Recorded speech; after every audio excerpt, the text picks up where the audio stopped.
agriculture subsidies in the United States, which you indicate you're not in a position at this time to abolish, undermine your credibility, sir, when you get to Japan wearing the mantle of a free trader asking for concessions there? No, because nobody's pure. We have differences with Australia on this. I won't necessarily bring them up in front of my very genial host here, but I had a chance to tell them the things that I'd like to see Australia do, that where we might feel there could be a little less protection. He was very clear and very forceful in telling me his. I don't consider it a flap, incidentally, when you discuss an issue where you have differences. I think it's very important that the American people and the President understand how the agriculturalists in this country look at this export enhancement program. And so I don't think it's contradictory at all. We've never said we're totally pure. We are working for freer and fairer trade, and certainly the Japanese should be working for freer and fairer trade.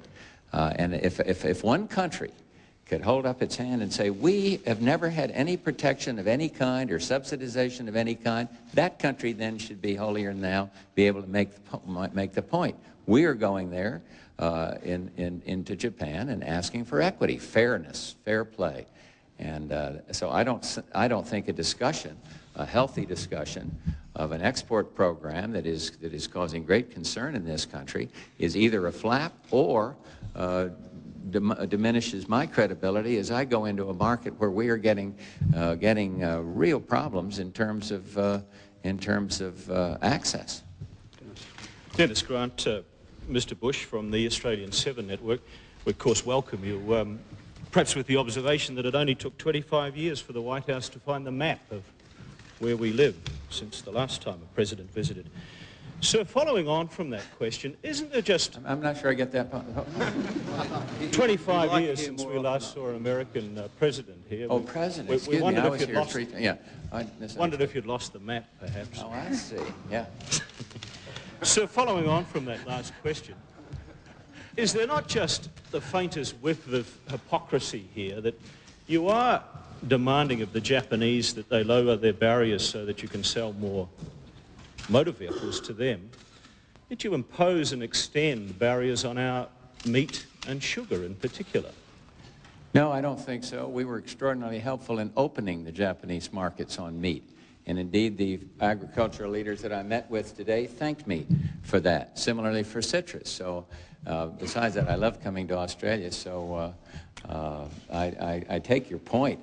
But if somebody takes that as to be a matter of neglect, well, that's too bad, because this relationship is very, very strong. But I'm glad to be here now. I was glad to be here as Vice President, glad to be here earlier on as a private citizen, and undoubtedly will come back. Mr. President, President Miyazawa, in honor of your trip, a few days in advance of your trip anyway, is urging his automakers to buy more U.S. auto parts and encouraging consumers to buy more American cars. Do you consider that already a success for your mission, or do you think that the Japanese still need to do more?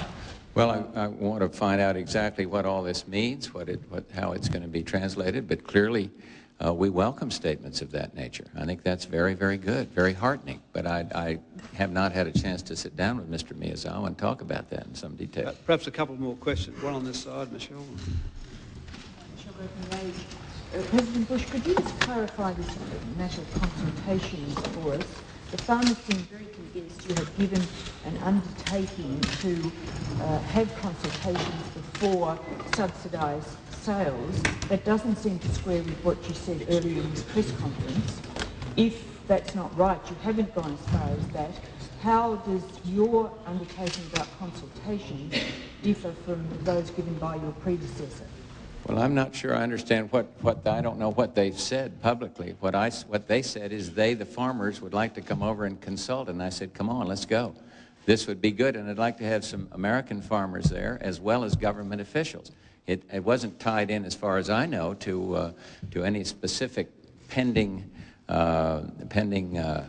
action under the emergency, under the export program. And not for any in relation to any future actions? Well, they asked that you know, there be consultation on a whole array of things.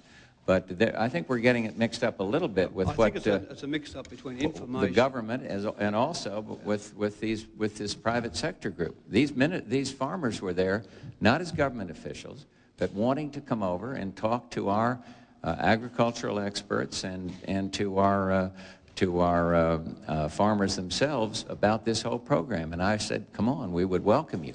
But that was where that one was left. Now the other one, I have not been able to make it. I think the Prime Minister, let me put it this way, I subscribe to the way he phrased it. I'll change of pace if I may, sir. John Cochran from NBC.